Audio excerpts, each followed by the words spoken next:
Hey everybody, this is Ricky Warwick from Black Star Riders, and you are listening and watching Linear Rock.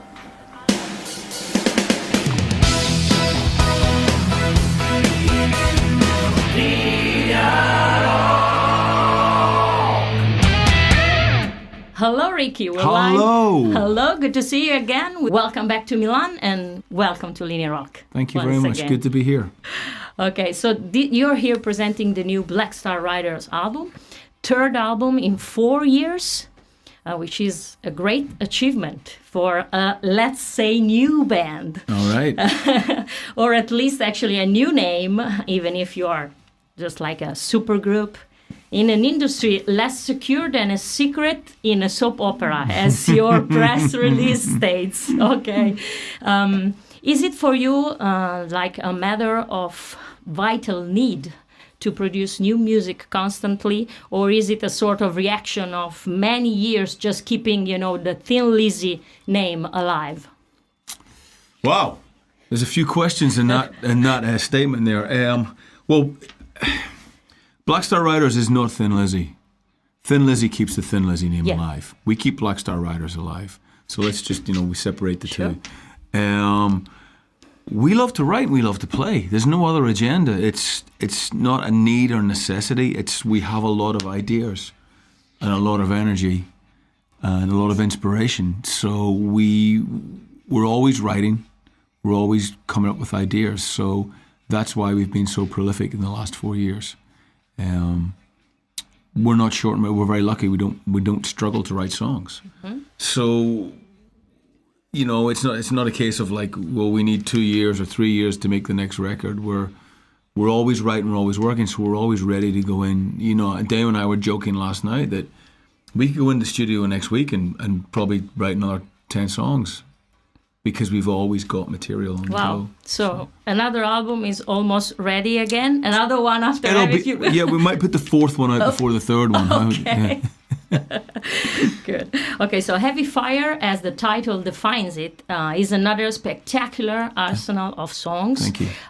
For one of the most vital classic rock acts of the new old scene. The word classic. Yeah. But it is actually the sound. It's just rock and roll to me. Okay, but that is meant to be something positive, a compliment. Oh, I know. I just don't like that. It's like I just feel that we're in a band that's relevant and making new music. I feel we've got a lot more to say than so-called younger, newer bands in our songs. So when people say classic rock, I'm like, I don't think it was just classic rock. I think it's just rock and roll.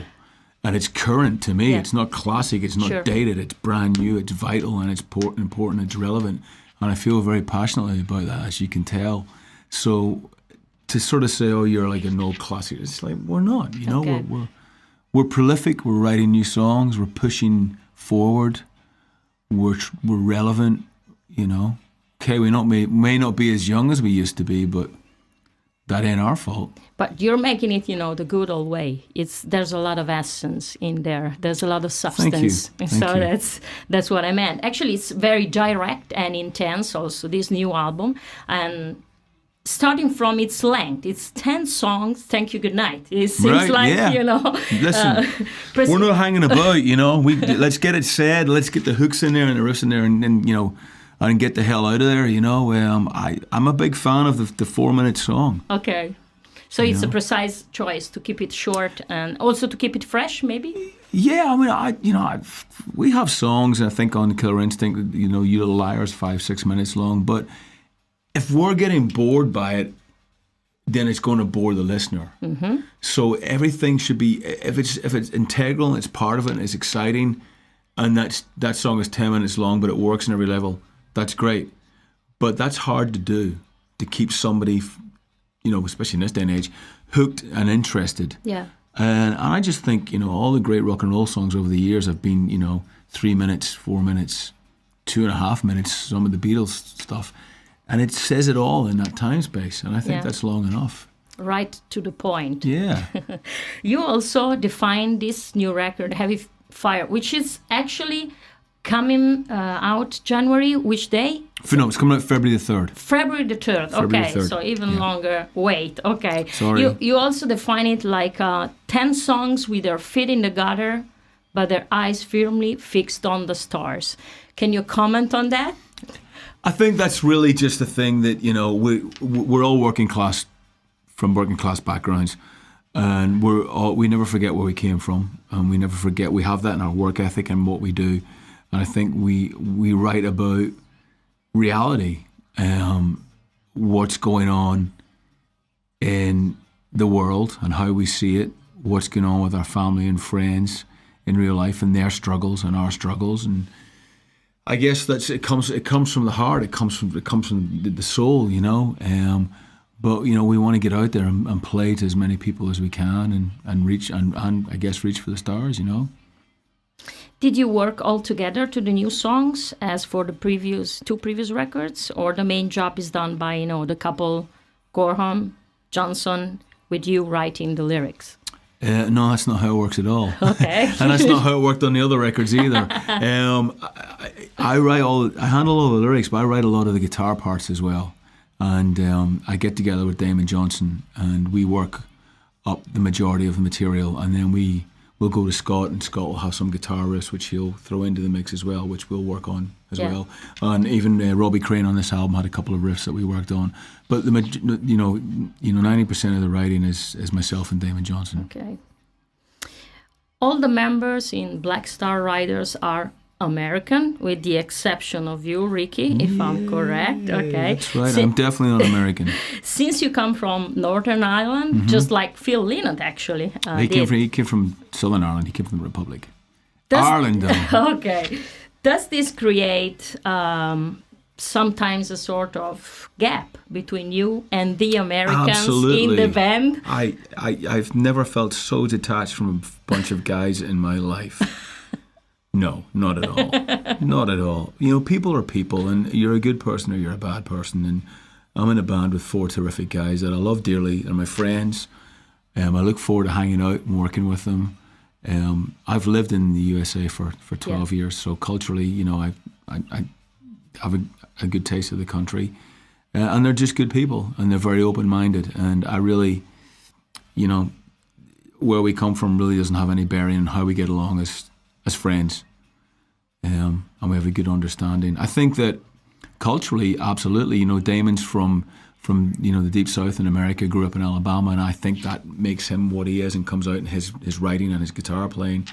Me being from Northern Ireland, being Irish, that certainly comes out in my writing and my my influences. So you're a product of culturally, you're a product of where you're from. I don't think you can help that, and you should embrace it. But in terms of it doesn't cause any friction or anything like that about where we're from, Since you mentioned you living in the United States since 12 years, did that change your spirit, your attitude? Because the lifestyle there is pretty different maybe than Northern Ireland. Or do you think that maybe traveling the world as a musician changed you the most? Traveling the world is the best education you can ever get, is meeting people, going to new cities, experiencing new things, and meeting people from different countries and different cultures, and understanding them and them understanding you. There's no better education. There just isn't. I've never forgot where I'm from. I'm very proud of where I'm from. And I grew up in a rough time for Northern Ireland, with what was going on back in the 70s and 80s. It was definitely strange, but I'm fiercely proud of being Northern Irish. And I'm very happy to live in America. I love Americana culture. I mean, America's a country with an insane history. Yeah. And there's so much rock and roll and so much art in America, and it's so vast, and every state is different. And I've taken a lot of road trips in America and just gone out there and looked at the scenery and looked at the traveling from state to state is very inspiring as well. So I try and soak it all in and use that. Again, do you think that the fact of being Irish gives a bonus actually to the band, since Phil was the main force behind Thin Lizzy, and you are in a sense keeping up their legacy with a different name, but same spirit, same sound. being from the same country where Phil raised up, so something that helped you some way, being such a great storyteller, never predictable. The inspiration maybe is not just a matter of geography. Well, we have an expression in Ireland. We're a nation of great storytellers, and it's called spinning a yarn. Mm-hmm. So you spin a yarn is something you would do in the pubs. You tell stories, and it seems to be ingrained in Irish culture that from thousands of years that's what we're good at, and I think that comes out in the music from the country. Phil was a phenomenal storyteller, a big influence on me as a kid growing up. My hero is the best frontman, as far as I'm concerned, that ever lived in rock and roll. So that's influenced me a lot, and I've tried to aspire to some of that myself. It's culturally who you are. Ireland's got a great musical tradition. Yeah. So many great musicians have come out of the country, and it just seems to be ingrained in who we are and in our blood. So, As you said, Phil actually was considered a poet of hard rock music, intelligent, brilliant, and maybe more closer to Bob Dylan or Van Morrison or Bruce Springsteen, than maybe Robert Plant or Ozzy Osbourne. I agree. Was it difficult for you when it was time, to write lyrics on the Black Star Riders songs, since, the Lizzy big heavy shadow has always been there, or some way do you share the same influences as Phil, or so having him as an hero? Well, Phil is an influence, but I'm a huge Van Morrison, Bruce Springsteen, Bob Dylan, Joe Strummer, Lemmy Kilminster, all those guys. They all are huge influences on me. It became easier when we became Black Star Riders, but when we decided that we weren't going to record under the moniker Thin Lizzy, that's when the pressure for me was off, because we weren't making a Thin Lizzy record, and we suddenly could do really what we wanted to do. Yeah. Thin Lizzy begat Black Star Riders. We came out of that, but we're very much our own band. While we still are very honoured and proud of where we came from, and to have that with Scott Gorham, have that heritage and that linear thing to sort of fall back on.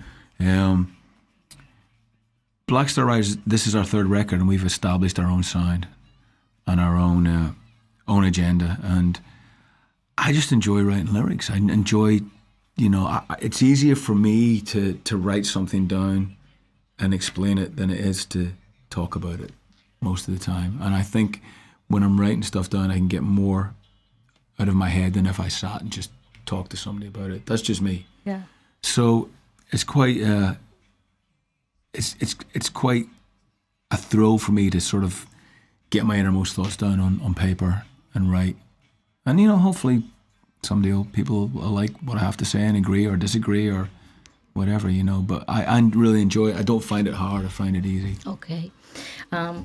Cold War Love, Ticket to Rise, and Thinking About You Get Me Killed are three very inspiring and inspired songs. Thank you. Are they the result, actually, of your mixing spirit now, being Irish and American? Mm-hmm. So is that like the fruit of like a new kind of inspiration? What do you think?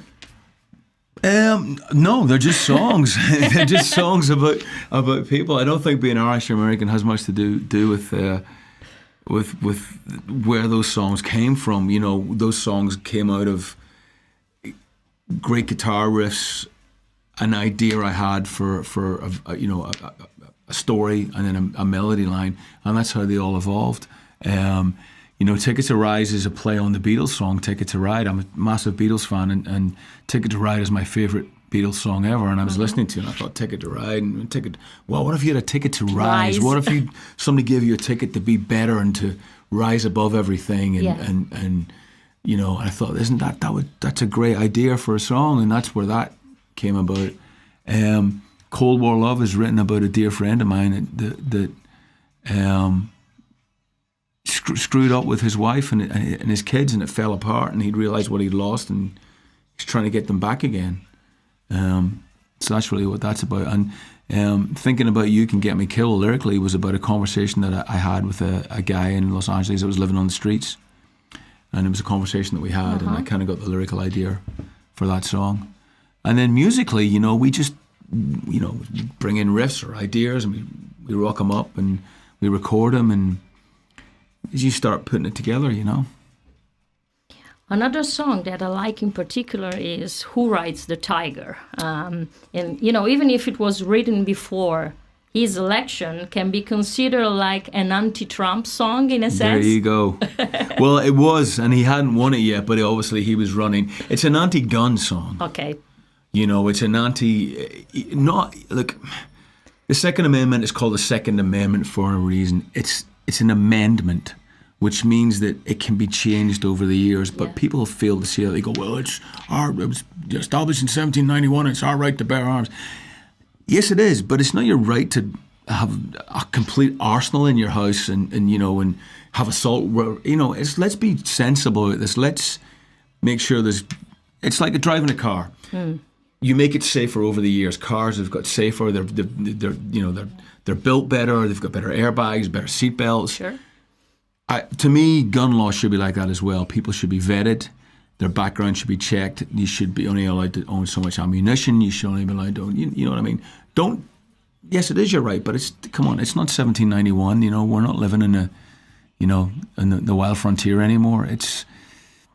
Unfortunately, guns in America are falling into the wrong hands, and there's so much gun crime and so much death by gun in America, and nobody seems to care. And nobody seems to want to do a thing about it. Really, the people that do can't even get a foot in the door, and there's children dying, and there's innocent, and it's just, come on, people, let's wise up here and let's have a look at this. It's a real problem and needs to be dealt with.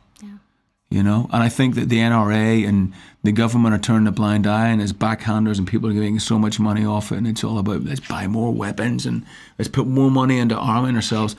How about putting more money into education, putting more money into people that are living in poverty, putting more money into jobs, putting more money into healthcare? Yeah.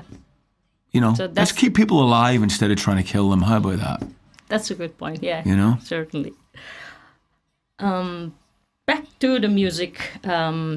Which was the tougher record to make up to now between, the 3 records that you've recorded with Black Star Riders?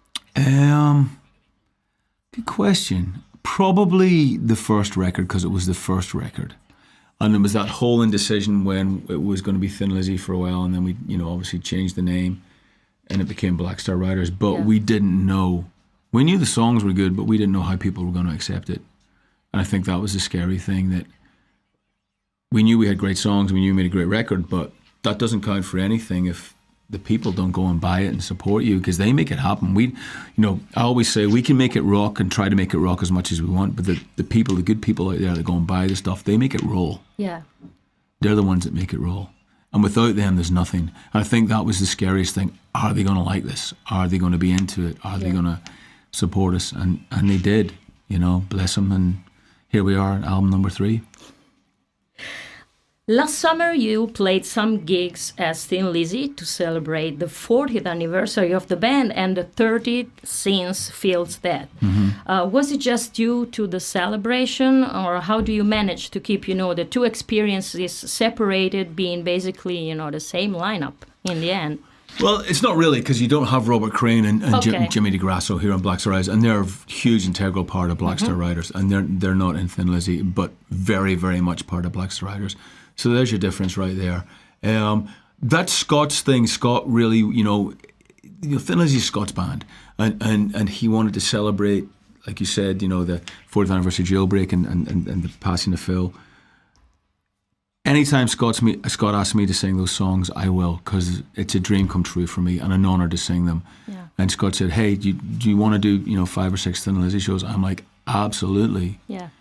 But that's Thin Lizzy, and that's very much what it is. And I think, according to Scott said, he just wants to do a few shows now and again. He doesn't really want to tour it anymore or anything like that, because he's very focused on Black Star Riders.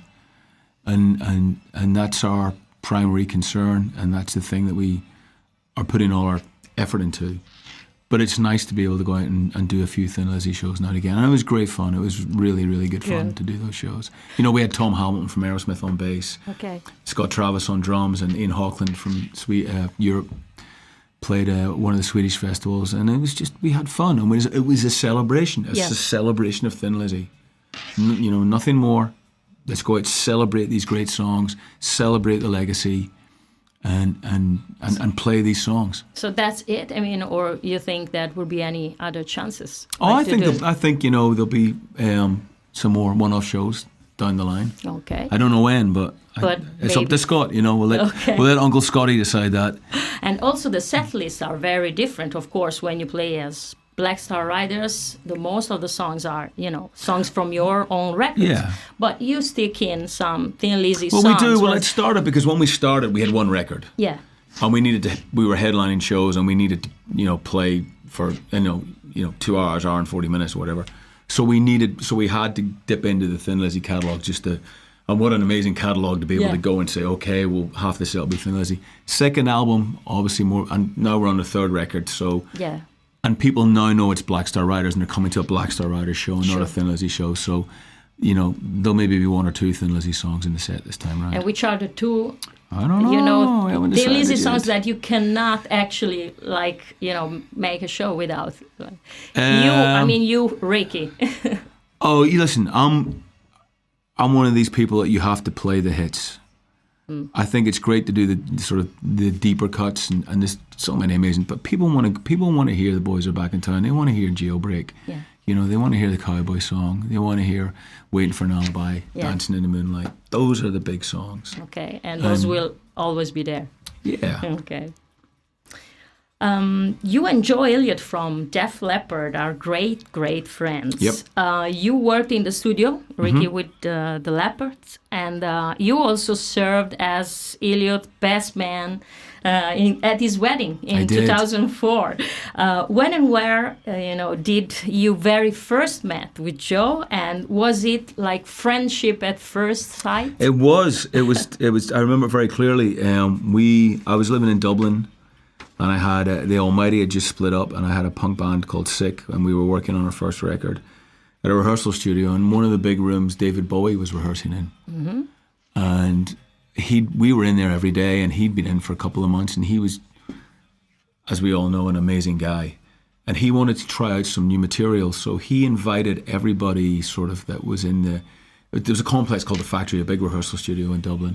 He invited everybody to like a secret show that he was putting on. Okay. And he invited us, and I guess Joe got invited as well. And I walked into the bar just before the show, and Joe Elliott was there. And I think the crazy thing was, obviously I knew who he was, and I'd never met him before. And this is 1996. Wow. And he came up to me, and he went, Ricky Warwick, I really love the Almighty, and blah, blah, blah. So I was blown away that he knew who I was. And we just started talking, and quite quickly the subject changed from music to football. And, we're both big football fans. And we were chatting away, and he just said, look, there's a game Friday night. You want to come up to my place? We'll put it on, get some beers in. I'll give you a call. And I thought, he's not going to call me. He's Joe Elliott. He's just being polite. I'm like, sure enough, Friday my phone rings. He goes, coming up to watch the game. Got some beers in. Here's the address. Come on up. Great. And we've been friends ever since. Wow. Fantastic. Since. And he's been really supportive and done a lot for me, and his belief in me over the years has been very, very strong, and which I'm very grateful for. Great. Do you ever miss the Almighty? Thinking about the old days, or does it ever happen, or actually you're completely fulfilled now at the I'm completely, I'm very lucky. I'm very fulfilled. I'm very proud of what we did. I'm very proud of what we achieved. I think we wrote some great songs. I think we were a fantastic live band. But we did it, and it's time to move on. I'm still in touch with Stumpy the drummer, very much so. We're still very good friends. Yeah. One of the great things that I do get to do is when I go out with my solo band, the Fighting Hearts, which we're actually on the road at the minute in the UK, I play 4 or 5 Almighty songs. So, I still get to play those songs. Okay. And if I'm doing acoustic solo shows as well, I'll still put Almighty songs in the set. So it's not like I've gone, I don't want anything to do with it. I'm very proud of it. But it definitely, we were a band of our time. And I'm not, as everybody is, you change as you get older. I'm not the same person I was when I was in the Almighty. I'm a different person. And you had long hair? Well, not even fit, not even more mentally than physically. Okay. You just do. As you get older, you change. And I see no reason to go back to go forward. Okay. You know, I like to go forward. And that goes back to the classic thing that you were talking at the beginning of the interview. That, you know, okay, that makes sense. So Black Star Riders is a band that have, of course, adapt to the past, spiritually and musically, but very much focused on the future, as you also just said. But you have a very, very tight schedule. Actually, you're working very, very hard. But Scott will be like 66 next March. How do you imagine? I thought he was only 40. What? How do you imagine this band in 10 years by now? You know, Scott will keep doing this until he can't do it anymore. Okay. Because he lives for it. And we love him, and he's Scott Gorham. Yeah. And we will facilitate that and work with Scott in any way until he just says, you know, I don't want to do this anymore. Scott won't stop. I think he's a dyed-in-the-wool hard rocker. I think Scott will, you know, like Lemmy, he'll go and he'll die playing his guitar with his boots on, as I like to think I will as well, because he loves it with a passion.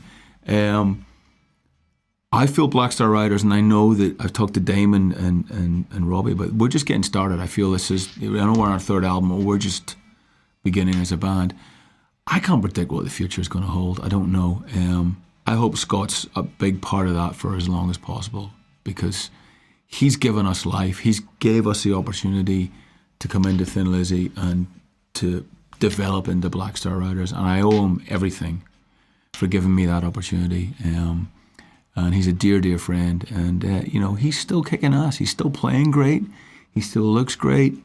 You know, we're playing London on St. Patrick's Day next year, which is Scott's 66th birthday. Okay. And we're going to have a big celebration that night. And I mean, he ain't going anywhere. Wow. He loves it. Good. Yeah. Okay, so February 3rd, Heavy Fire is coming out. So give a good reason to the people actually listening to us live and, you know, Black Star Riders fans or not, to buy the album right over. Sure. Okay, this is the hard sell, people. Black Star Riders, Heavy Fire out, Nuclear Blast, February the 3rd. If you like loud guitars, loud drums, loud bass, anthemic choruses, good lyrics, good good licks, dual guitar solos, rock and roll played with a passion, with a heart, with a soul, something that will shake you, it will move you, will inspire you, please go and get this album. I guarantee that you will like it. Thanks very much, Ricky, for your time. Pleasure, thank you. It's been a pleasure as always, and see you next time. Absolutely, thanks for having me. Okay, so let's just salute the people live on Facebook. You guys, right there. We're looking. Thank you so much. Thanks, guys. Black Star Riders rocks.